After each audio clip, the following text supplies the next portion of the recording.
Welcome to career mentors. ये हमारा second lecture रहेगा एसएल का। लास्ट लेक्चर में हमने कुछ न्यूमेरिकल्स किए थे। अब जो है आगे उसी को कैरी फॉरवर्ड करेंगे। सॉल्व्ड क्वेश्चंस किए थे, आज भी कुछ सॉल्व्ड क्वेश्चंस कंप्लीट करेंगे। नेक्स्ट क्लास में अनसॉल्व्ड क्वेश्चंस पे हम कवर करेंगे, ठीक है। चलिए, तो हम देखते हैं कि हमने लास्ट क्वेश्चन क्या किया था, वैसे ही कोई क्वेश्चन नेक्स्ट पकड़े। तो नेक्स्ट क्वेश्चन जो है हमारे पास ये एक मिनट,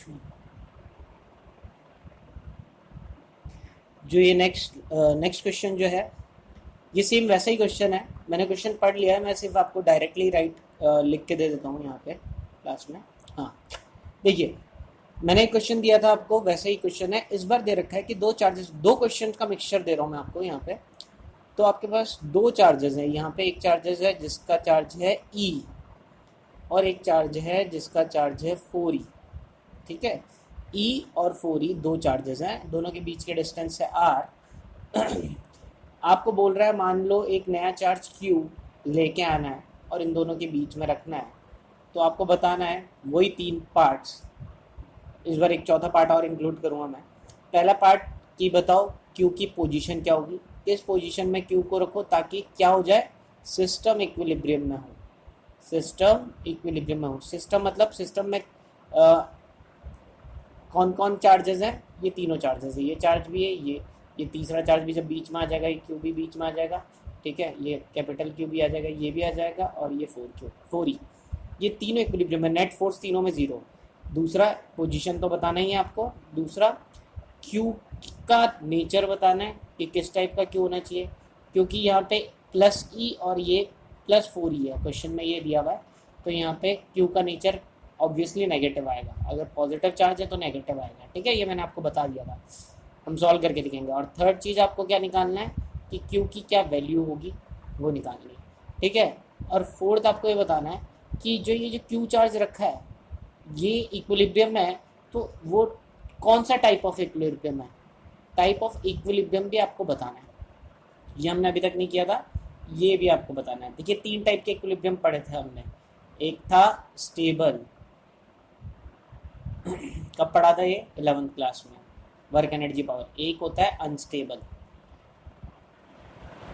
और एक होता है आपका न्यूट्रल। तो इन तीनों में से कौन सा है ये, पहला वाला स्टेबल इक्विलिब्रियम है ये वाला चार्ज, या अनस्टेबल इक्विलिब्रियम में, या न्यूट्रल में। तो ये चार पार्ट्स हैं, ठीक है। तो क्वेश्चंस को आगे करें। चलिए, तो आप लोग पॉज करके जल्दी से पोजीशन, नेचर, वैल्यू निकालें। मेरे ख्याल से आप लोगों ने सॉल्व कर दिया होगा। देखते हैं आपके आंसर सही है या नहीं। तो सबसे पहले हम क्या करते हैं, हम वो दो चार्जेस बना देते हैं जनरली। तो हमको दे रखा था एक प्लस ई चार्ज और एक प्लस 4e चार्ज, ठीक है। अब ऑब्वियसली जो नया वाला चार्ज होगा वो इसके थोड़ा ज़्यादा पास होगा, इससे थोड़ा दूर होगा अगर इक्विलिब्रियम में रखना है, ठीक है, जो नया वाला चार्ज है। बट मुझे नहीं पता, वो तो मैं आपको एक लॉजिकली आपको बोल रहा हूँ कि जो प्लस क्यू है ये इसके पास होना चाहिए, ठीक है। मान लीजिए ये इसकी डिस्टेंस है ए यहाँ से, तो ये डिस्टेंस, बची हुई डिस्टेंस कितनी हो जाएगी, r माइनस ए, ठीक है। चलिए सॉल्व करते हैं फिर क्वेश्चन पर। चलो, अब इस क्यू पे ये वाला जो ई है, ये इस पे किस डायरेक्शन में फोर्स लगा रहा होगा, इस डायरेक्शन में। इस फोर्स को हमने क्या बोल दिया, F1। और जो प्लस 4e इस क्यू पे किस डायरेक्शन में फोर्स लगा रहा है, F2। और क्योंकि क्यू इक्विलिब्रियम में है, क्यू किस में है, इक्विलिब्रियम में, ठीक है। तो आपका सिग्मा एफ जो होगा वो कितना होगा, सिग्मा एफ 0 होना चाहिए। सिग्मा एफ 0 का मतलब आपका F1 प्लस F2 का सम कितना होना चाहिए, 0। अब F1 जो है वो अगर राइट डायरेक्शन में, राइट डायरेक्शन को पॉजिटिव ले रहे हैं हम, तो F1 की वैल्यू क्या होगी, K Q into 4e upon r minus A का होल स्क्वायर। और F2 को नेगेटिव ले लेंगे, कल वाला ही क्वेश्चन का रिपीटिशन है, K into E into Q upon A का स्क्वायर इक्वल्स टू 0। अब ये वाली टर्म को हम राइट साइड में भेज देते हैं, तो क्या हो जाएगा, K into Q into 4e upon r minus A का स्क्वायर इक्वल्स टू क्या आ जाएगा, K into E into Q upon A square. ठीक है, अब देखो के से के कट गया आपका, ठीक है, थोड़ा सा कटने के लिए अलग कर देते हैं पेन को, ठीक है। चलो के से के कट गया, क्यू से क्यू भी कट गया, और ई से आपका ई भी कट गया, ठीक है, और के से के भी कट गया। तो फाइनली आपके पास क्या मिला आपको, आपको मिला इस साइड तो मिला 4 अपॉन आर माइनस ए का स्क्वायर, और इधर मिला 1 अपॉन ए स्क्वायर। मैंने बोला था यहाँ पे आप क्रॉस मल्टीप्लाई करके सॉल्व नहीं करना है, क्या लेना है आपको, स्क्वायर रूट ले लो बोथ साइड। स्क्वायर रूट लिया, 4 का स्क्वायर रूट कितना होगा, तो 4 का स्क्वायर रूट होगा आपका कितना, 2, ठीक है। 4 का स्क्वायर रूट कितना होगा, 2, और आर माइनस ए का स्क्वायर रूट आर माइनस ए और 1 अपॉन ए। अब क्रॉस मल्टीप्लाई कर दें तो 2a equals to r minus a को इधर भेज दें तो 3a इक्वल्स टू आर, तो a इक्वल्स टू क्या आ जाएगा, r/3। तो हमको पता चल गया कि ये a की वैल्यू कितनी है, a की वैल्यू आएगी हमारी r/3। इधर से तो कम डिस्टेंस है, r में से r/3, और ये कितना डिस्टेंस हो जाएगा, 2r/3। ये कितना डिस्टेंस हो जाएगा, r में से r/3 माइनस करेंगे 2r/3, तो पोजीशन पता चल गई, e से r/3 डिस्टेंस दूर, और 4e से 2r/3, ठीक है। ये तो फर्स्ट पार्ट हो गया आपका। चलिए सेकंड पार्ट निकालते हैं। तो सेकंड पार्ट के लिए जो कि आपको नेचर निकालना है,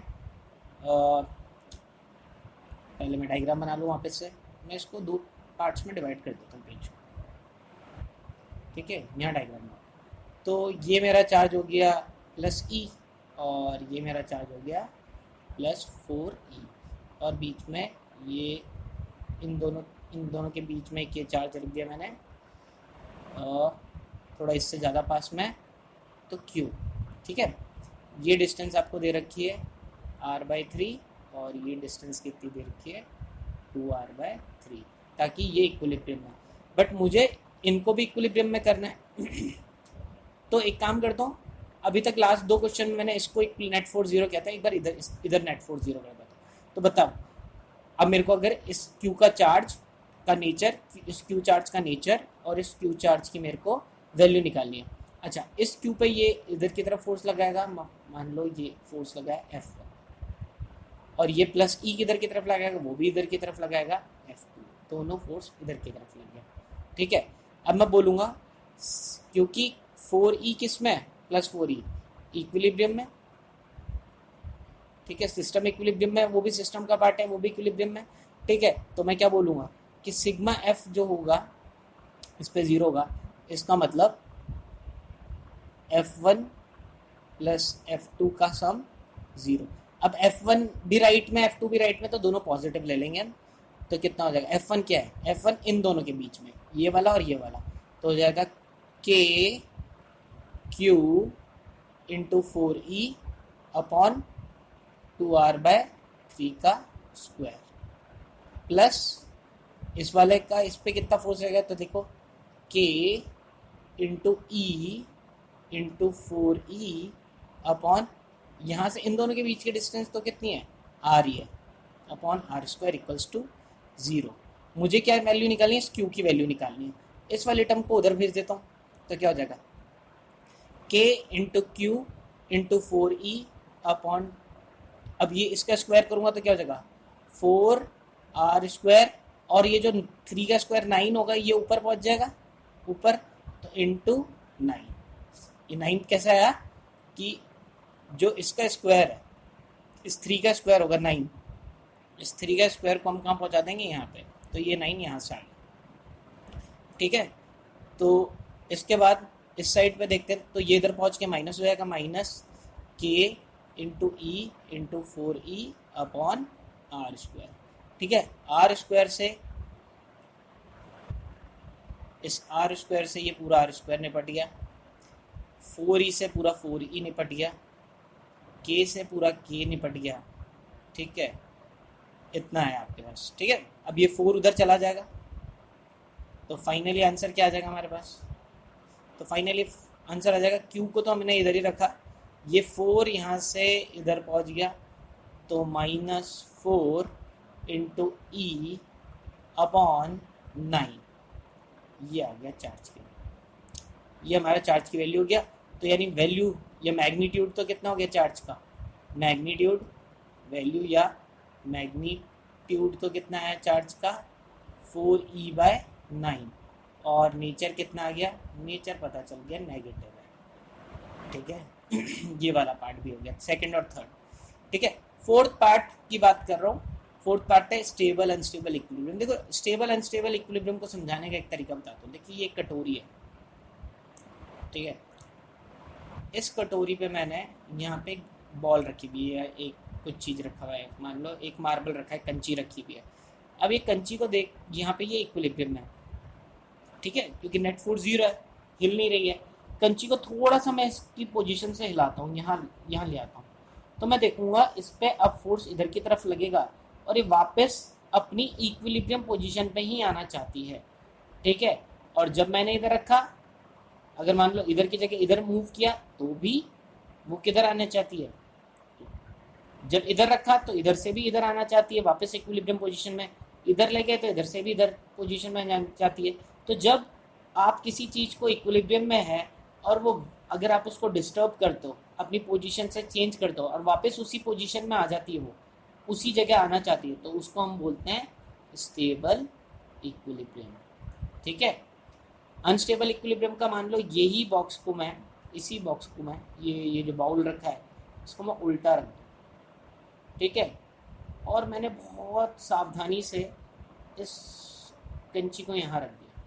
अब जब मैंने इस कंची को यहाँ रखा, अभी मैंने देखा ये रेस्ट पे है, इक्विलिब्रियम में है, बट जैसे ही मैंने इसको थोड़ा सा मूव कराया, थोड़ा सा इसकी पोजीशन करी, तो ये वापस यहाँ आने की जगह ये वापस यहाँ नहीं आएगी, इस बार ये नीचे चली जाएगी। ठीक है, क्योंकि ये नीचे चलेगी, अपनी पोजीशन पे वापस नहीं आई। और अगर मैं यही काम ऐसे करता, मैं चाहे इस साइड भी रखता इसको, तब भी ये ऐसा नहीं होगा कि ये वापस इधर की तरफ आ जाए, ये इधर नहीं जाएगी, ये नीचे ही जाएगी।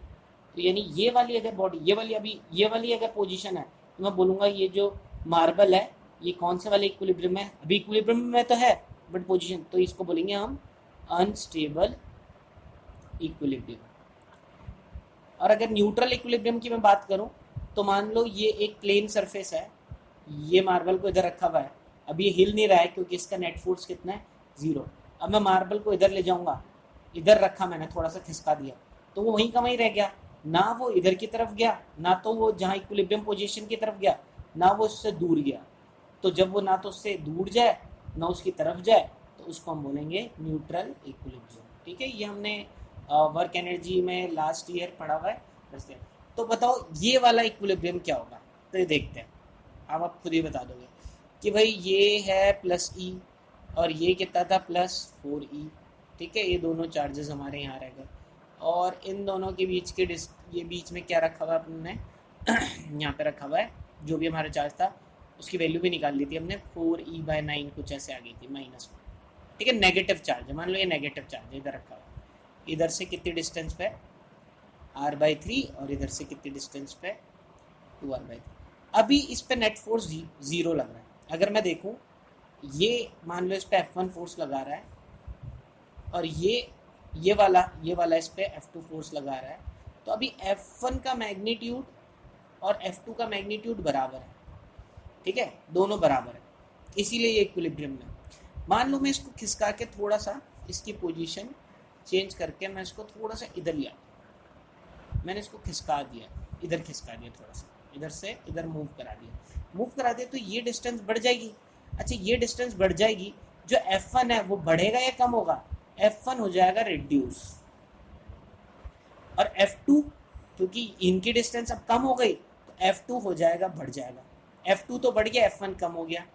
अभी दोनों बराबर थे तो ये रुका हुआ था, अब क्या हो गया, F2 बढ़ गया और F1 क्या हुआ, जब इसको हमने थोड़ा सा इधर खिसकाया तो जो इस पर ये लग रहा है फोर्स, ये F1 तो हो गया कम और F2 हो गया ज़्यादा। तो बताओ फाइनली ये किधर की तरफ जाएगा, लेफ्ट की तरफ। यानी इक्विलिब्रियम पोजीशन से मैंने इसको राइट में खिसका दिया मैंने। ठीक है, इसको मूव करा के इधर लाया, तो इस पे नेट फोर्स इसको वापस कहाँ ले जा रहा है, लेफ्ट ले जा रहा है, F2 जीत गया ना, F2 की तरफ जा रहा है, यानी ये वापस इक्विलिब्रियम की ही तरफ जा रहा है। अगर ये वापस इक्विलिब्रियम की तरफ जा रहा है तो कौन सा इक्विलिब्रियम है? Stable equilibrium. ठीक है, आपको सोचने की जरूरत ही नहीं है, स्टेबल इक्विलिब्रियम। चलो इस बार मैंने राइट देखा, चलो लेफ्ट ले जाके भी देखते हैं। मान लो मैं लेफ्ट ले जाता हूँ, तो लेफ्ट ले जाऊंगा तो इन दोनों की डिस्टेंस कम हो गई, ठीक है, इसकी डिस्टेंस कम हो गई, तो F1 इस बार बढ़ जाएगा और F2 कम हो जाएगा। इस बार F1 जीत जाएगा, तो ये F1 जीत जाएगा, तो यानी इस डायरेक्शन में, यानी अगर मैं इसको इधर ले जाता हूँ, यानी मैं लेफ्ट में ले जाता हूँ इसको, तो नेट फोर्स इसको राइट पे लगता है, राइट पे लग के यानी वापस इसको इधर लाने की कोशिश की, वापस इसको इधर ले आता है। जब मैं इसको राइट में ले गया था तो फोर्स इसको वापस इधर ले आया, लाने की कोशिश कर रहा है, और जब मैं इसको लेफ्ट में ले गया तो फोर्स इसको वापस राइट, मतलब उसी पोजीशन पर आया, यानी स्टेबल इक्विलिब्रियम है। तो सोचना ही नहीं है, स्टेबल इक्विलिब्रियम। ठीक है, चलें आगे नेक्स्ट क्वेश्चन में। तो ये दो क्वेश्चन थे एक साथ मैंने आपको दो क्वेश्चन एक साथ कराए, ठीक है। तो ये देखें, तो यहाँ पे ये दो क्वेश्चन थे, देखिए मैं इधर दिखा देता हूँ आपको कौन से क्वेश्चन है। तो पहले ये वाला क्वेश्चन है, 2 पॉइंट चार्जेस, ठीक है, +4E and E are fix distance at A apart, इन दोनों के बीच की 4E और E है, A डिस्टेंस अपार्ट है। Where should a third point charge Q को कहाँ रखें, यानी पोजीशन पूछ रहा है, और पूछ रहा है विच टाइप ऑफ इक्विलिब्रियम, ठीक है, इक्विलिब्रियम पूछ रहा है, स्टेबल होगा अनस्टेबल होगा, तो स्टेबल इक्विलिब्रियम होगा, ठीक है, इक्विलिब्रियम स्टेबल होगा, और उससे पोजीशन पूछी थी, तो 2A/3 और A/3, यानी हमने R रखा था तो R/3 और 2R/3 ये होगा। नेक्स्ट क्वेश्चन ये वाला है, ठीक है। अब इस बार आपको पूरा सिस्टम को इक्विलिब्रियम में रखा है, ठीक है, ये रहा क्वेश्चन। आपको पोजीशन भी बतानी है, तो पोजीशन तो वही आ जाएगा 2A/3, और आपको नेचर भी बताना है चार्ज का, तो नेचर नेगेटिव आ जाएगा चार्ज, और 4E हाँ, और चार्ज की वैल्यू कितनी आ जाएगी, 4E/9, ये निकला था हमारा चार्ज, ठीक है। चलिए अब ये क्वेश्चन 15 क्वेश्चन, ठीक है, ये क्वेश्चन करते हैं। तो देखो ये क्वेश्चन क्या है, तो आप एक बार पॉज करके क्वेश्चन पढ़ लें, ठीक है, फिर मैं सीधे बना लेता हूँ, मैं भी पढ़ लेता हूँ इसको। 2 point charges of charge value Q and Q, capital Q are placed at a distance, ठीक है, x and x/2 from a third charge 4Q, ठीक है। All the charges being in the same straight line, calculate the magnitude and nature of the charge Q so that such that net exponent of Q is 0। चलिए, तो ये question क्या है, तो question क्या बोल रहे हैं हमको कि यहाँ पे एक चार्ज रखा हुआ है, हाँ, यहाँ पे एक चार्ज रखा हुआ है 4Q, इससे यहाँ पे x/2 डिस्टेंस पे एक चार्ज रखा हुआ है Q, ठीक है, और इस Q से x/2 डिस्टेंस पे, या इसी से x डिस्टेंस पे, अगर ये x डिस्टेंस है तो ये कितनी हो जाएगी, x/2 डिस्टेंस पे एक चार्ज रखा हुआ है कैपिटल Q। अब बोल रहा है बताओ इस Q की क्या वैल्यू होगी, वैल्यू पूछ रहा है ताकि ये इक्विलिब्रियम हो। बहुत ही ईजी सा क्वेश्चन है, जल्दी से पॉज करें और इसको सॉल्व कर दें, ठीक है, ये इसमें टाइम नहीं लगना चाहिए आपको। चलिए मैं सॉल्व करता हूँ। तो देखिए ये 4Q इस पे एक फोर्स लगाएगा F1, और ये Q इस पे फोर्स लगाएगा F2। अब मैं बोल रहा हूँ कि ये दोनों इक्विलिब्रियम में है, मैं इसको दो पार्ट्स में डिवाइड कर देता हूँ। इक्विलिब्रियम में मैं बोलूँगा सिग्मा F कितना है, 0। सिग्मा F 0 का मतलब सिग्मा F 0 का मतलब F1 प्लस F2 की वैल्यू कितनी है, 0। अब बताओ मेरे को F1 कितना है, F1 है, F1 को पॉजिटिव लेंगे K Q अपॉन x/2 का स्क्वायर, और F2 को नेगेटिव लेंगे -K 4Q into Q upon x/2 का होल स्क्वायर इक्वल्स टू 0। अब इसको उधर भेज देता हूँ क्योंकि मुझे किसकी वैल्यू निकालनी है, मेरे को तो ये सॉल्व करना है, ठीक है। तो K Q upon x by two का स्क्वायर इक्वल्स टू के into 4q into Q upon x by two का होल स्क्वायर। अब देखिए, अब एक्स बाई टू का स्क्वायर से एक्स बाई टू का स्क्वायर कट गया, क्यू से ये क्यू कट गया, के से के कट गया, ठीक है। तो क्यू इक्वल्स टू कितना आ गया, तो क्यू इक्वल्स टू 4q आ गया। बहुत ही इजी सा क्वेश्चन था, नहीं इतने अच्छे क्वेश्चंस करने के बाद ये क्वेश्चंस करना मतलब हमारे कोई मतलब नहीं था, ठीक है। तो इसमें कितना आ गया, k इक्वल्स टू 4q आ गया, q इक्वल्स टू 4q आ गया। नेक्स्ट क्वेश्चन अच्छा है ये क्वेश्चन भी, ये मैक्सिमम मिनिमम का क्वेश्चन है, तो बायो वाले बच्चे थोड़ा सा कंफ्यूज होंगे, मैथ्स वाले बच्चे भी अभी मैक्सिमम मिनिमम पढ़ा नहीं है तो उनको भी अभी थोड़ा कन्फ्यूजन होगा, कोई बात नहीं। मैं क्वेश्चन पढ़ चुका हूँ, आप भी एक बार पॉज करके पढ़ लीजिए, मैं आपको उसके बाद डिस्कस कर लेता हूँ, ठीक है। पढ़ लिया होगा, चलिए डिस्कस करते हैं।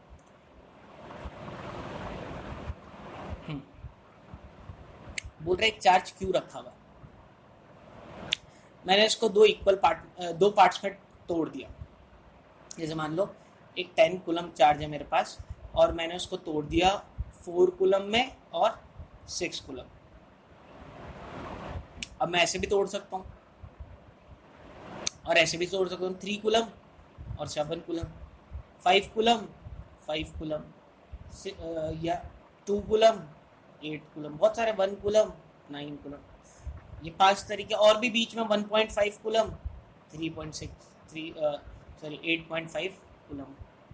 तो ये मेरी मर्जी है। तो ऐसे ही क्यू को मैं कितने कितने पार्ट में तोड़ूं कि जैसे मैं तोड़ दूंगा उसको, जैसे अब मैंने इन दोनों को तोड़ दिया तो अब ये एक दूसरे पे फोर्स लगाएंगे, रिपल्सिव फोर्स लगाएंगे, तो इस केस में फोर्स लगेगा, इस केस में भी फोर्स लगेगा, इस केस में भी फोर्स लगेगा।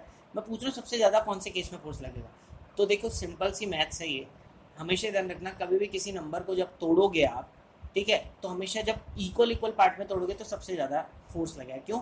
फोर्स का फॉर्मूला क्या है, के Q1 Q2 upon R square, ठीक है। आर सेम है, डिस्टेंस आप सेम ही डिस्टेंस पे रख रहे हो, के सेम है, Q1 इंटू Q2 यानी दोनों के मल्टीप्लीकेशन पे डिपेंड करेगा, जहाँ मल्टीप्लीकेशन सबसे ज़्यादा वहाँ फोर्स सबसे ज़्यादा। अब देखो 4 और 6 का मल्टीप्लीकेशन कितना होता है, 24, 7 3 का 21, 5 5 का 25, यहाँ 16, यहाँ 9, यहाँ भी कुछ हो जाएगा, 13 पॉइंट कुछ हो जाएगा, ठीक है।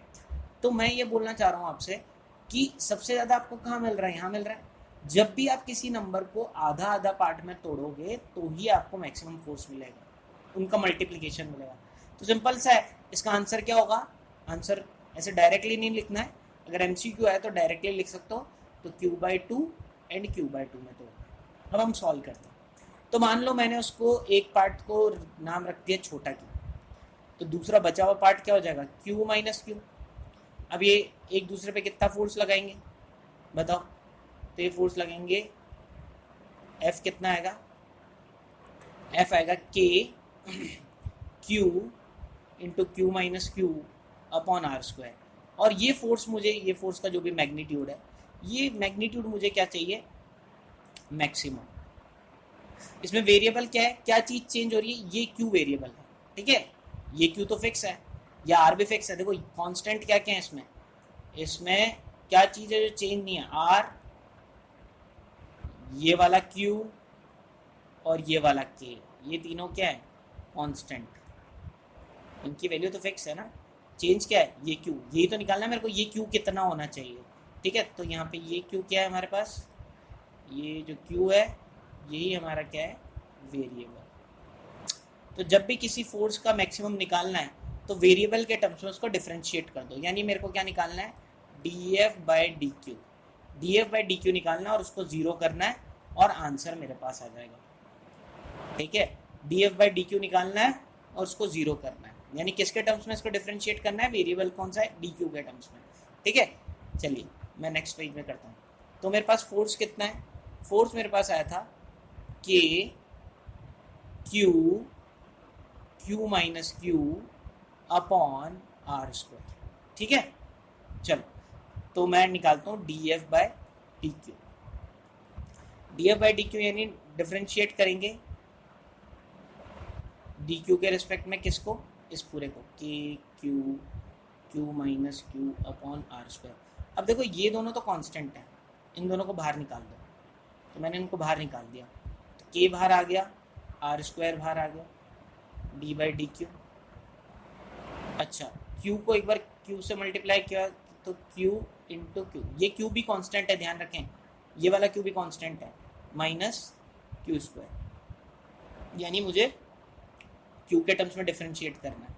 तो D F by D Q क्या आ गया, के और आर स्क्वायर तो बाहर आ जाएगा, क्यू का डिफरेंशिएशन आपको याद है ना, एक्स का डिफरेंशिएशन क्या होता है, D by D x of x कितना होता है 1, बट अगर एन एक्स लिखा है मैंने, एन एक्स का डिफरेंशिएशन आगे कांस्टेंट है तो क्या हो जाएगा एन, तो यहाँ पे ये क्यू तो कांस्टेंट है और क्यू का डिफरेंशिएशन 1, तो यहाँ पे क्या आ जाएगा 1 इंटू क्यू, और क्यू स्क्वायर का डिफरेंशिएशन 2q, ठीक है। एक्स स्क्वायर का डिफरेंशिएशन क्या होता है, एक्स स्क्वायर का डिफरेंशिएशन तो 2x होता है, तो ये 2 आगे आ गया, ठीक है।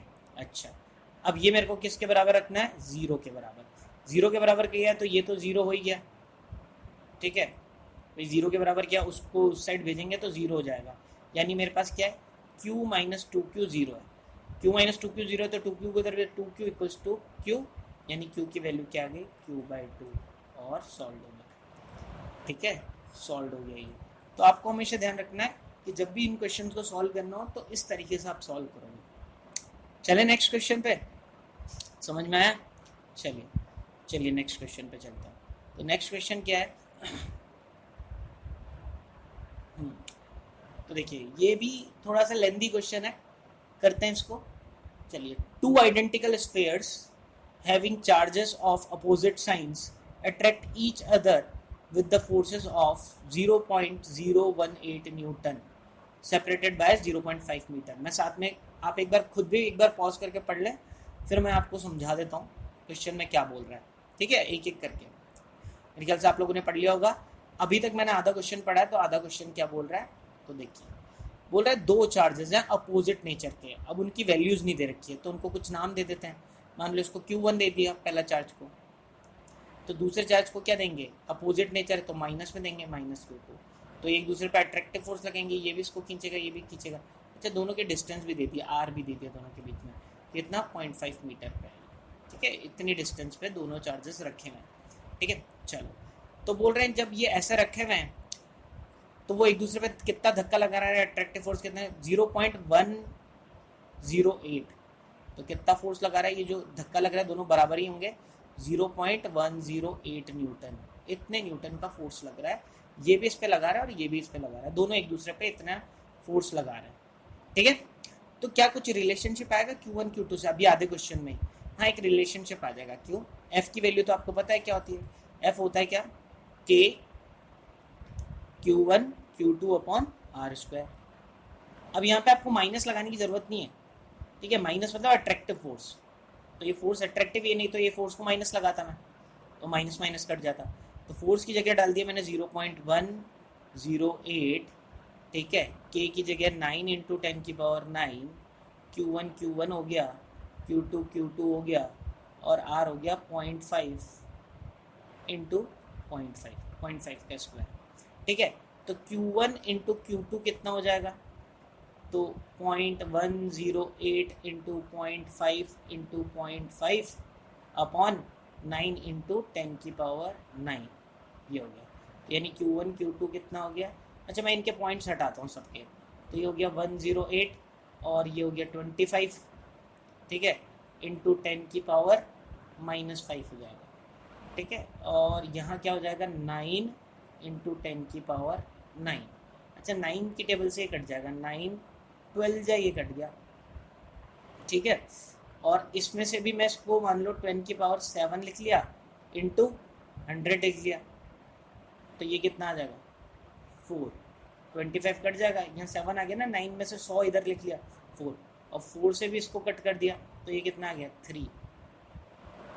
तो मेरे पास Q1 Q2 क्या आ गया 3 इंटू 10 की पावर, देखो -5 यही था, 7 और ऊपर चल जाएगा, तो 5 और 7 कितना हो गया -12, आपके पास वैल्यू आ गई Q1 और Q2 की, ठीक है, समझ में आ गया। ये वैल्यू आपको ध्यान रखनी है। क्यों निकाला, एक्चुअली में मेरे को ये चार्जेस ही निकालना है। क्वेश्चन क्या बोल रहा है कि ये दोनों चार्जेस जब इतनी डिस्टेंस पे थे अपोजिट चार्जेस तो इतना फोर्स लगा रहे थे। आगे क्या है, the sphere are connected by conducting wire. इन दोनों को हमने क्या किया, एक वायर से मैंने दोनों को ज्वाइन कर दिया भैया। जैसे ही मैंने वायर से ज्वाइन किया तो 3 मेथड पढ़े थे हमने, रबिंग, कंडक्शन। तो कंडक्शन मेथड से क्या होगा, यहाँ से चार्ज इधर ट्रांसफर हो जाएगा। कब तक चार्ज होगा, क्योंकि ये आइडेंटिकल है, आइडेंटिकल है। होता कब तक है, जब तक दोनों का पोटेंशियल सेम ना हो जाए, ठीक है। बट क्योंकि ये दोनों आइडेंटिकल है, ठीक है, तो उस केस में क्या होगा, दोनों का चार्ज का सम, ये दोनों आधा आधा हो जाएगा। दोनों में कितना चार्ज बढ़ जाएगा, जितना भी टोटल चार्ज है दोनों के पास, टोटल चार्ज कितना है दोनों के पास, टोटल चार्ज है Q1 और प्लस माइनस Q2, तो Q1 माइनस Q2। अब दोनों को कितना मिलेगा, इसको Q1 माइनस Q2 अपॉन 2 और दूसरे को भी Q1 माइनस Q2 अपॉन 2, ठीक है। क्योंकि टच कर दिया तो चार्जेस यहाँ से ट्रांसफर हो गए और दोनों में कितना कितना चार्ज हो गया, नेक्स्ट पेज में लिख रहा हूँ मैं। तो अब यहाँ पे जो चार्ज है इस वाले चार्ज में वो Q1 माइनस Q2 अपॉन 2 है और दूसरे वाले के पास भी कितना है, Q1 माइनस Q2 अपॉन 2, दोनों के पास, ठीक है। तो बोल रहे हैं जब दोनों को टच किया तो अब फोर्स भी चेंज हो जाएगा क्योंकि चार्ज चेंज हो गए। फोर्स हो गया 0.036, फोर्स कितना हो गया, अब ये दोनों अब जो फोर्स लगा रहे हैं ठीक है। और कैसा फोर्स लगाएगा, अब तो दोनों का रिपल्सिव सा ही फोर्स होगा क्योंकि दोनों का बराबर सा चार्ज हो गया। तो कितना हो रहा है, अब फोर्स लग रहा है F इक्वल्स टू 0.036 न्यूटन, इतना फोर्स लग रहा है, ठीक है। अब इनके बीच में देखो अब रिपेल कर रहे हैं क्योंकि दोनों का बराबर चार्ज हो गया, दोनों पॉजिटिव हो गए, तो दोनों नेगेटिव हो जाएंगे। जो भी होगा डिपेंड करेगा Q1 बड़ा है या Q2 बड़ा है, उसके according Q1 minus Q2 upon 2 के अकॉर्डिंग इनमें रिपल्शन फोर्स जनरेट हो गया, ठीक है। चलिए अब हमको क्या निकालना है, पूछ रहा है फाइंड Q1 और Q2। तो मैं यहाँ से देखो एक रिलेशनशिप और आ जाएगा मेरे पास, क्या, अब मुझे पता है F equals to K Q1 Q2 upon R square होता है। अब F की जगह तो लिखा मैंने 0.036, K की वैल्यू 9 इंटू 10 की पावर 9 आ गई मेरे पास। Q1 की वैल्यू यहाँ पे क्या है, Q1 माइनस Q2 अपॉन 2 और Q2 भी क्या है, Q1 माइनस Q2 अपॉन 2 और अपॉन R स्क्वायर, ठीक है, ये आ गया। अच्छा R तो हमको पता ही था, R तो सेम डिस्टेंस वही 0.5, तो R कितना आ जाएगा, तो R आ गया 0.5 इंटू 0.5, ठीक है। अब ये देखो क्या हो जाएगा, क्या मैं ये लिख लूँ Q1 माइनस Q2 का स्क्वायर, इसको मैंने स्क्वायर कर दिया, ये 2 और ये 2 को मैं इधर भेज देता हूँ, तो 0.036 इंटू 2 इंटू 2 और ये 0.5 भी भेज दिया मैंने उस साइड, 0.5 और ये 9 इंटू 10 की पावर 9 नीचे आ, ठीक है, सेम से जैसे पिछली बार किया। एक काम करता हूँ वही पॉइंट्स हटा देता हूँ, 3 इसके हटे, एक पॉइंट इसका हटा, इसका हटा, तो ये हो गया 36, ये 2 हो गया 4 और ये कितना हो गया 25 और ये हो गया 10 की पावर माइनस 5 अपॉन 9 इंटू 10 की पावर 9। अब ये इससे ये कट जाएगा तो ये 4 टाइम्स आ जाएगा। अच्छा 4 इंटू ये कितना हो जाएगा 100, 4 इंटू 25 कितना हो गया 100, यानी 10 की पावर 2, तो 10 की पावर 2 से ये 2 कट के 7 बच गया, यानी आंसर कितना हो गया 4 इंटू 10 की पावर माइनस 12। किसकी वैल्यू है ये वैल्यू है Q1 माइनस Q2 के स्क्वायर की वैल्यू है कितनी, 4 इंटू 10 की पावर माइनस 12, तो Q1 माइनस Q2 कितना आ गया 2 इंटू 10 की पावर माइनस 6। अब देखो मुझे Q1 और Q2 निकालना था बट मेरे पास दो वैल्यू आ गई, एक तो आ गई Q1 Q2 का मल्टीप्लिकेशन और एक हो गया Q1 और Q2 का सब्ट्रैक्शन, ठीक है। जब भी ये सिचुएशन हो, ये मैथ्स का क्वेश्चन बन गया, जब भी ये सिचुएशन हो, क्या सिचुएशन, मान लो A इंटू बी दिया हुआ है आपको और A प्लस बी ये बना है और आपको A एंड B फाइंड करना है, A एंड B को फाइंड करना है, तो एक काम करो A माइनस बी निकाल दो, पहले क्या निकालो A माइनस बी। अगर A माइनस बी भी आ गया फिर आपके पास A प्लस बी की एक लीनियर इक्वेशन दे रखी है ए माइनस बी की भी लीनियर इक्वेशन अभी निकाल दी और सॉल्व कर दोगे, ए और बी दोनों निकल जाएगा। समझ में आ रहा है क्या बोलना चाह रहा हूँ मैं? या फिर ए इंटू बी दे रखा है, ए माइनस बी दे रखा है, तो क्या निकालो, ए प्लस बी निकाल दो। ए प्लस बी निकाल दिया, ए माइनस बी पहले से ही दे रखा था, इसकी भी एक इक्वेशन दे रखी है, इसकी भी इक्वेशन सॉल्व करो और फिर ए और बी निकल जाएगा। समझ में आ रहा है आपको? तो जब भी इस टाइप के क्वेश्चन हो तो आपको ऐसे ही करना है। अब यहाँ पे क्या दे रखा है हमको, Q1 इंटू Q2 दे रखा है। कितना दे रखा है Q1 Q2 हमने निकाला, तो Q1 Q2 आ रहा है 3 इंटू 10 की पावर माइनस 12, 3 इंटू 10 की पावर माइनस 12, और Q1 प्लस Q2 भी दे रखा है सॉरी Q1 प्लस Q2 ही दे रखा है,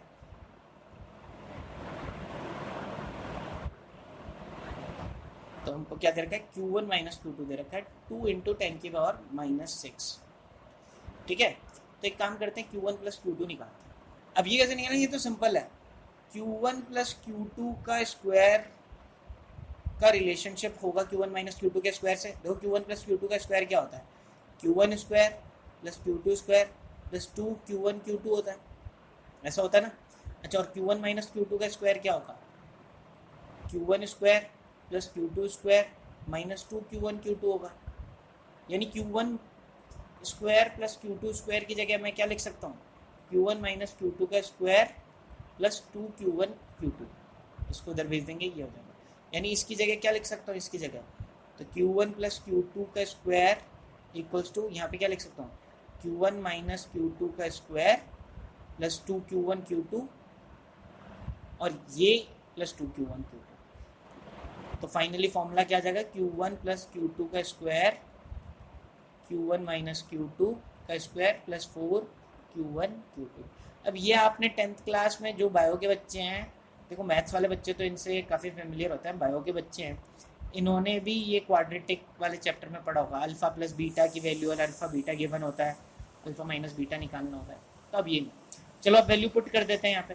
अच्छा, Q1 प्लस Q2 का स्क्वायर निकालना है मेरे को, Q1 माइनस Q2 का स्क्वायर कितना हो गया, इसका स्क्वायर कर दो तो कितना हो गया, 4 इंटू 10 की power minus 12 plus 4 into 3 into 10 की पावर माइनस 12, यानी कितना हो गया, ये 12 हो गया, और प्लस ये तो 16 इंटू 10 की पावर माइनस 12। ये किसकी वैल्यू है, Q1 प्लस Q2 के स्क्वायर की। तो Q1 प्लस Q2 कितना हो गया बताओ, अंडर रूट करेंगे तो इसका 4 इंटू 10 की पावर माइनस 6, यानी अब मेरे पास आ गया Q1 प्लस Q2 4 इंटू 10 की पावर माइनस 6, और Q1 माइनस Q2 क्या है, 2 इंटू 10 की पावर माइनस 6। दोनों को ऐड कर देते हैं इक्वेशन को, Q1 प्लस Q1 तो 2Q1, ये दोनों एक दूसरे को कट कर देंगे और ये क्या जाएगा 6 इंटू 10 की पावर माइनस 6। तो Q1 कितना आ गया, 3 इंटू 10 की पावर माइनस 6, और Q2 कितना आ गया, 1 इंटू 10 की पावर माइनस 6 खुला। तो आंसर आ गया आपके पास। तो यही है आपका आंसर। समझ में आया? तो एक बार वापस से अगर समझना हो तो एक बार पीछे वापस जाके आप एक बार मेरे लेक्चर को देख लेना, मतलब इसी को रिपीट कर देना। ठीक है, नेक्स्ट आगे चलते हैं। ठीक है, मैं रिपीट नहीं करता हूँ क्योंकि क्वेश्चन बहुत सारे हैं और लेक्चर फिर लंबा हो जाता है, फिर आप लोग भी ज़्यादा देख नहीं पाते हो। चलिए, तो नेक्स्ट क्वेश्चन क्या है, तो ये देखिए यहाँ पे कर लिया, और ये 3 इंटू 10 की पावर माइनस 6 और ये। ठीक है, चलिए नेक्स्ट दो क्वेश्चन एक जैसे हैं। चलिए, तो क्वेश्चन क्या है, 2 similar balls each having mass m and charge q। आप पहले क्वेश्चन को पढ़ लें, ठीक है, और फिर मैं इसको बना देता हूँ पेज में। चलिए, तो मैं क्वेश्चन बनाता हूँ, क्या बोल रहा है अब देखो। वो क्या रहा है, वो ये रहा है कि ये मान लो एक दीवार है, छत है। अब ये छत पे हमने क्या किया, ये एक बॉल थी और ये एक दूसरी बॉल है। ठीक है, दोनों को ऐसे टांग दिया। इनकी लेंथ कितनी है, ये L लेंथ दे रखा है।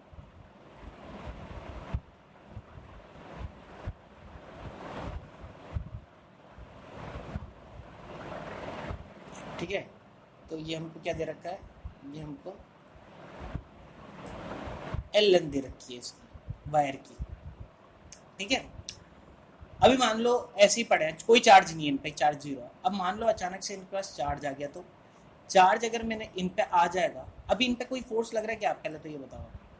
अभी इन पे कोई फोर्स लग रहा है, तो हाँ एक फोर्स लग रहा है, एम जी, कुछ मास होगा, इसका एम मास है, इसका भी मास है, आइडेंटिकल है, उस पर भी एम जी होगा, बस ये ऐसे नीचे होंगे। बट अभी क्या हुआ, अचानक से मान लो इनको चार्ज कर दिया और इक्वल चार्ज दे दिया दोनों को, तो उससे क्या होगा, इनमें रिपल्शन स्टार्ट होगा, ये दूर भागने लगेंगे। कितना दूर जाएंगे, अब ऐसा नहीं आप मत सोचने कि ऐसे ऐसे करते हुए ये ऊपर घूम जाएंगे, ठीक है, ये भी घूम के ऐसे दूर जाते हुए, ऐसी सिचुएशन नहीं आएगी, ठीक है। ठीक है, तो क्या होगा, ये जैसे जैसे दूर जाने की कोशिश करेंगे, एक टाइम बाद क्या होगा, इनमें एक डिस्टेंस बाद, क्योंकि इन पे दो फोर्स और एक्स्ट्रा लग रहे हैं भाई, आप तो इस पे एक इधर से इसको दूर ले जाना चाहते हो, ठीक है, आप इसको क्या करना चाहते हो, यहाँ ले जाना चाहते हो, आप क्यों ले जाना चाहते हो, क्योंकि इस पर एक इलेक्ट्रोस्टैटिक, क्योंकि अब इनके पास चार्ज भी आ गया, तो इलेक्ट्रोस्टैटिक फोर्स इसको भी इधर भी इसको दूर ले जाना चाहता है। बट इधर भी तो एक फोर्स लग रहा है mg, और इधर भी तो एक फोर्स लग रहा है, टेंशन इधर भी लग रहा था, वो टेंशन उसी ने इस mg को बैलेंस कर रखा था, इसीलिए रुका हुआ था। अगर इस क्वेश्चन में पूछे कि बताओ टेंशन कितना है, तो T इक्वल्स टू mg, क्यों, ये बॉल इक्विलिब्रियम में FBD बनाओ, नीचे तो mg और ऊपर T, तो FBD के अकॉर्डिंग T इक्वल्स टू क्या हो जाएगा, क्योंकि बॉडी इक्विलिब्रियम में चल नहीं रही है। अब बॉडी अभी भी नहीं चल रही, क्यों नहीं चल रही है, क्योंकि नीचे mg, इधर Fe और ये T, ये तीन फोर्सेस ने इसको बैलेंस कर रखा है। क्या हो रहा है, एक बॉल बना देता हूँ दोनों में से, इनमें से इसमें से एक, इस पे भी ये mg नीचे, ये Fe और ये T, ठीक है, ये लग रहा है, और ये मान लो थीटा है, ठीक है, और मान लो इन दोनों के बीच की डिस्टेंस कितनी है, मैंने x मान ली, ठीक है। तो क्वेश्चन में क्या बोल रहा है कि जो इन दोनों के बीच की डिस्टेंस है ना, वो निकालनी है आपको, और वो दोनों के बीच की डिस्टेंस का क्या निकालनी है, वो दे रखा है आपको, क्या निकालना है। अच्छा, आपको ये बोल रहा है कि ये थीटा दे रखा है, यहाँ से ये थीटा दे रखा है, तो आपको बोल रहा है x की वैल्यू निकालनी है आपको, x equals to Q square L upon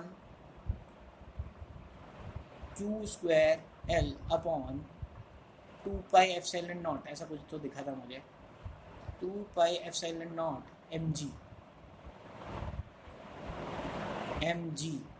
की पावर 1/3, ये निकालना आपको, कि जब ये अब सेट हो गया, थीटा एंगल पे जाके रुक गया, दूर जाएगा कुछ एंगल जाएगा 30 डिग्री पे, 60 डिग्री, मान लो वो एंगल थीटा है, इधर से भी 30 और इधर से भी थीटा, इधर से भी थीटा, तो वो पूछ रहे कि बताओ भाई ये x डिस्टेंस जो होगी वो ये होगी, आपको प्रूफ करनी है, ठीक है।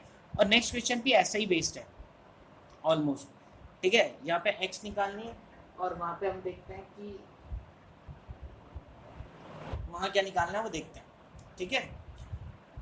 तो चलिए करते हैं क्वेश्चन, चलो इस पेज पे करते हैं। तो पहले मैं डायग्राम बना लेता हूँ।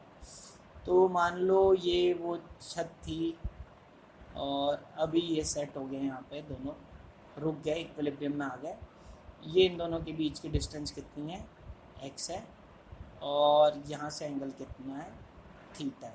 अब मैं फोर्सेस बना देता हूँ तीनों भाई, इस पे ये दोनों एक दूसरे पे, क्योंकि इनमें चार्ज q भी है और इनका मास भी m, ठीक है, m मास भी है दोनों के पास और चार्ज भी है, तो q चार्ज की वजह से यहाँ पे ये इस पे एक इलेक्ट्रोस्टैटिक फोर्स लग रहा होगा, Q1 Q2 अपॉन r² इधर धक्का दे रहा होगा, m मास इसको ग्रेविटेशनल फोर्स की वजह से नीचे खींच रहा होगा, और ये धागा रस्सी इसको ऊपर की तरफ यहाँ टेंशन लगा रही होगी, यानी, और ये इक्विलिब्रियम में, यानी अगर मैं बात करूँ इस बॉडी पे, अच्छा अगर मैं देखूँ ये एंगल कितना है, ये भी थीटा है, अल्टरनेट एंगल से, इस बॉडी पे तीन फोर्स लग रहा है, इधर की तरफ T, नीचे की तरफ mg, और इधर की तरफ इलेक्ट्रोस्टैटिक फोर्स, ठीक है, ये तीनों लग रहे हैं, और ये मेरे को एंगल पता है थीटा। अब क्योंकि इक्विलिब्रियम में है, तो मैं इन फोर्सेस को बैलेंस करता हूँ, बट फोर्सेस तो सारी एक डायरेक्शन में है ही नहीं, तो एक काम करते हैं, इस टेंशन के दो कंपोनेंट तोड़ देते हैं, इस टेंशन के दो कंपोनेंट तोड़ दिए मैंने, चलो कौन कौन से, इस टी का एक ये वाला कंपोनेंट, और एक टी का इस डायरेक्शन में कंपोनेंट, इस टी का इस डायरेक्शन में कंपोनेंट क्या हो जाएगा, टी कॉस थीटा, ठीक है, थीटा एंगल जो बना रहा है, और इस डायरेक्शन में टी साइन थीटा, यानी अब मैं देखूँ तो इस बॉडी पे चार, अब तीन ही रहेंगे, एक इधर लग रहा है टी कॉस थीटा, एक इधर लग रहा है टी साइन थीटा, एक इधर लग रहा है एफ ई, और एक इधर लग रहा है एम जी। तो ये चार फोर्सेस लग रहे हैं और चारों फोर्सेस बैलेंस कर रहे हैं एक दूसरे को। ये वाले फोर्स को ये बैलेंस कर रहा होगा और इस वाले फोर्स को ये बैलेंस कर रहा होगा, तभी ये चल नहीं रहा है। ठीक है, यानी टी साइन थीटा तो कौन बैलेंस कर रहा है? F E. अच्छा, एफ ई की वैल्यू कितनी है? एफ ई की वैल्यू लिख देते हैं। एफ ई तो पता है ना आपको, के Q square upon X square. तो मैंने इधर लिख लिया के Q square upon X square, ये फर्स्ट इक्वेशन। और टी कॉस थीटा को कौन बैलेंस करता है? तो टी कॉस थीटा को एम जी बैलेंस कर रहा है। देखो, हमेशा ये दो इक्वेशन लिखो और कोशिश करो कि टी को निपटा दें अपन, ये टेंशन को निपटा दे। निपटाएंगे कैसे? दोनों को डिवाइड कर दो, 1 को 2 से डिवाइड कर दो। नेक्स्ट पेज पे पहुंचते हैं। टी साइन थीटा, उसको मैं लाइन खींच देता हूँ और थोड़ा साइड से स्टार्ट करते हैं। तो टी साइन थीटा तो किसको बैलेंस कर रही है? के Q square upon X square को। और टी कॉस थीटा किसको बैलेंस कर रहा है? एम जी को। तो एक काम करते हैं, 1 को डिवाइड कर देते हैं 2 से, ताकि टी ही निपट जाए, एक वेरिएबल तो हटे। तो मेरे पास आ गया tan theta equals to K Q square upon X square into M G. ये तो आ गया मेरे पास। मेरे को तो एक्स निकालना है, बट देखो कहीं भी फॉर्मूले में जो निकालना था मुझे थोड़ा याद सा हो गया है। तो एक्स की वैल्यू आ रही थी क्या निकालना था? Q square L, Q square L upon 2 pi epsilon naught M G की पावर 1/3 चाहिए था मुझे। ठीक है, ये मेरे को निकालना है, ये आंसर लाना है। इसको थोड़ा सा ये लाना है मेरे को। ठीक है, चलो, तो मैंने डिवाइड किया तो ये आ गया। यानी यहाँ कहीं टेन थीटा तो दिख नहीं रहा है। अच्छा, थीटा क्या होगा? अब देखो, थीटा मैं आपको बोलूँ तो देखो, थीटा को हम लिख सकते हैं टेन थीटा, छोटा सा एंगल मान के चलते हैं हम। तो आपको ये पता होना चाहिए, जब भी थीटा अगर स्मॉल होता है, अगर थीटा स्मॉल एंगल होता है, तो टेन थीटा और साइन थीटा की जगह हम थीटा भी लिख सकते हैं। तो टेन थीटा को थीटा लिख सकता हूँ। और एंगल का फॉर्मूला क्या होता है? Arc upon radius. ये जो एंगल है इसका फॉर्मूला क्या हो गया? आर्क। ये हो गया आर्क। ये आर्क कितना है? आर्क है x/2। आर्क कितना है? x/2। और रेडियस कितना है? रेडियस है l।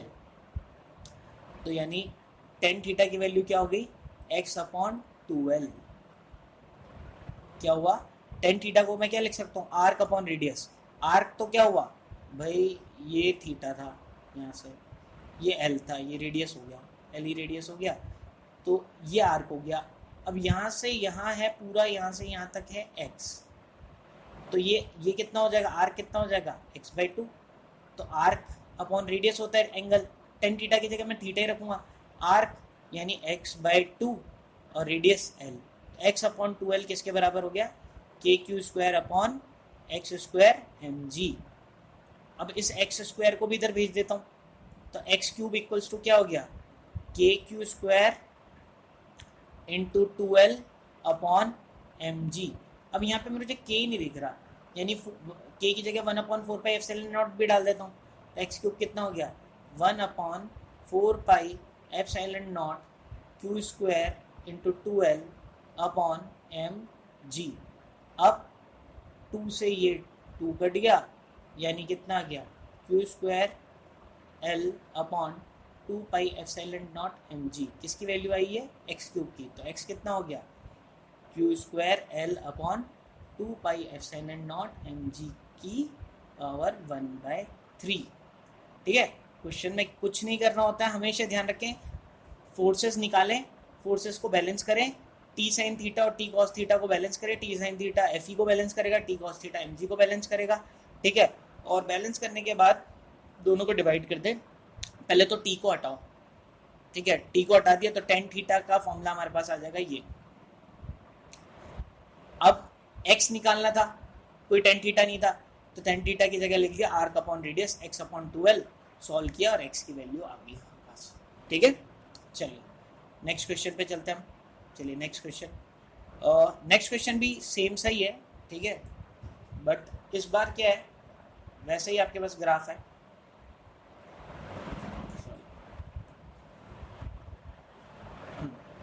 क्वेश्चन वही है, ठीक है।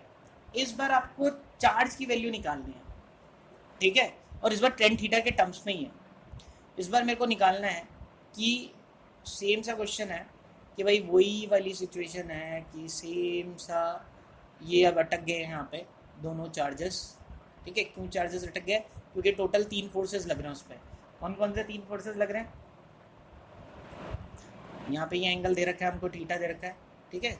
सेम सा वही चीज़ दे रखी है, वो डिस्टेंस हमको एक्स दे रखी है, ठीक है। और हमको बोल रहा है भाई ये 3 फोर्सेस लग रहे हैं, एक एफ ई, एक नीचे एम जी, और इधर टेंशन टी। आपको निकालना है कि जो ये चार्जेस हैं इनकी वैल्यू क्या होगी। तो बोल रहे हैं चार्जेस का स्क्वायर होना चाहिए आपके पास किसके बराबर? 4mg l square sine square theta, 4mg l square, 4mg l square sine square theta. ये क्वेश्चन दिखने में गंदे से लगते हैं, टफ से लगते हैं, बट होते नहीं है। Into tan theta, into tan theta, into 4 pi epsilon not. अब देखने में ऐसा लग रहा है पता नहीं क्या खतरनाक सा क्वेश्चन है, पिछला वाला भी लग रहा था बट था नहीं, ठीक है। ये क्यू स्क्वायर की वैल्यू निकालेंगे, सेम वही प्रोसेस अपनाते हैं। चलो करते हैं क्वेश्चन यहीं से स्टार्ट, ठीक है। चलो करें। तो करा मैंने, तो मैंने यही बोला कि भाई इस टी के 2 कंपोनेंट तोड़ दिए। अब जल्दी से तोड़ता हूँ। यहाँ पे टी साइन थीटा आ जाएगा, और सॉरी ये टी कॉस थीटा हो जाएगा क्योंकि थीटा ये होगा, और ये टी साइन थीटा आ जाएगा। अब बताओ, यहाँ पे मैंने उसको आधा किया। टी साइन थीटा को बैलेंस किसने किया? के Q square upon X square को। और टी कॉस थीटा को बैलेंस किसने किया? ठीक है, टी कॉस थीटा को एम जी ने। यानी वही टेन थीटा हमारे पास कितना आ गया? K Q square upon X square M G. Last time भी आया था ये, ठीक है। मुझे एक्स नज़र नहीं आ रहा है यहाँ पे, यानी एक्स को निपटाना पड़ेगा। एंगल आ रहा है बट एक्स नहीं आ रहा, तो वही चीज़ कर लेता हूँ। आपको पता है कि भाई यहाँ से यहाँ तक की डिस्टेंस क्या है? x/2। और आपको पता है साइन थीटा की वैल्यू क्या होती है? परपेंडिकुलर अपॉन, देखो यहाँ पे साइन थीटा आ रहा है, तो मेरे को बताओ साइन थीटा क्या होता है? Perpendicular upon hypotenuse. परपेंडिकुलर कितना है? परपेंडिकुलर है x/2, और हाइपोटेनस कितना है? ये l। यानी साइन थीटा किसके बराबर हो गया? x/2l। तो x किसके बराबर हो गया? 2l sine theta. बस काम हो गया यहाँ पे। अच्छा, तो यहाँ से बताओ क्यू स्क्वायर की वैल्यू क्या होगी? क्यू स्क्वायर की वैल्यू हो गई tan theta X square M G upon K. ये वैल्यू होगी भाई। क्यू स्क्वायर की वैल्यू क्या होगी? ये एक्स स्क्वायर एम जी तो इधर भेज दिया, और अपॉन के। क्यू स्क्वायर की तो वैल्यू निकालनी है यहाँ पर। चलो, अब टेन थीटा को तो टेन थीटा ही रहने दो। एक्स स्क्वायर की जगह क्या लिख लूँ? 2l square. 2l स्क्वायर मतलब 4l square sine square theta. समझ में आया? एक्स की वैल्यू ये है, तो एक्स का स्क्वायर कितना हो जाएगा? 4l square sine square theta हो जाएगा। वही पुट कर दिया मैंने यहाँ पर, एम जी की जगह एम जी रह दिया। अच्छा, के को क्या लिखते हैं हम? 1/4 pi epsilon not. 1/4 pi epsilon, तो ये 4 पाई एप्सिलॉन नॉट ऊपर नहीं आ जाएगा? 4 पाई एप्सिलॉन नॉट यहाँ गया। देखो यही तो लाना था,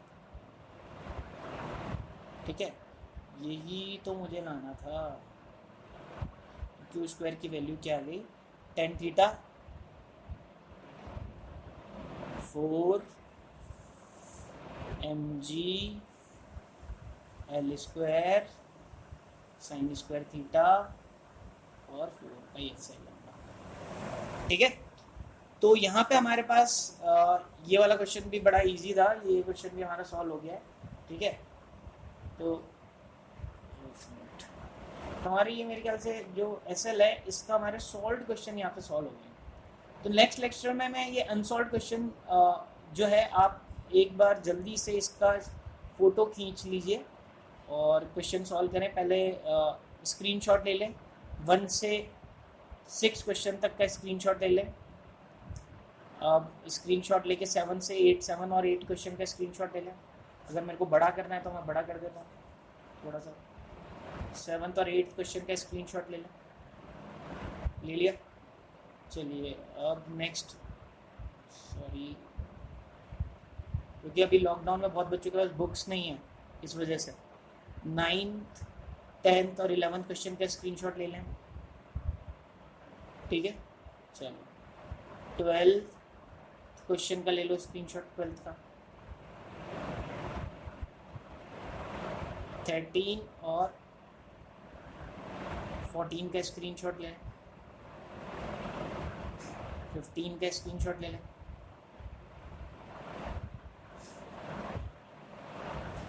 और 16 और 17 का भी स्क्रीनशॉट ले लें, ठीक है। तो ये 17 क्वेश्चन है, आपको टाइम लगे बट अभी आपको कैसे भी करके मेहनत करके 17 क्वेश्चन करने हैं। हम भी 2 स्टेप्स में करेंगे, 8 या 9 क्वेश्चन एक क्लास में, और 8 या 9 क्वेश्चन, यानी 4 लेक्चर्स टोटल हमारे एसएल के लग गए, जिसमें हमने ये क्या बोलते हैं, हमने थोड़े बहुत क्वेश्चंस किए थे क्वांटाइजेशन ऑफ चार्ज के, और ये कूलम्स लॉ ऑफ इलेक्ट्रोस्टैटिक के क्वेश्चंस कंप्लीट हुए।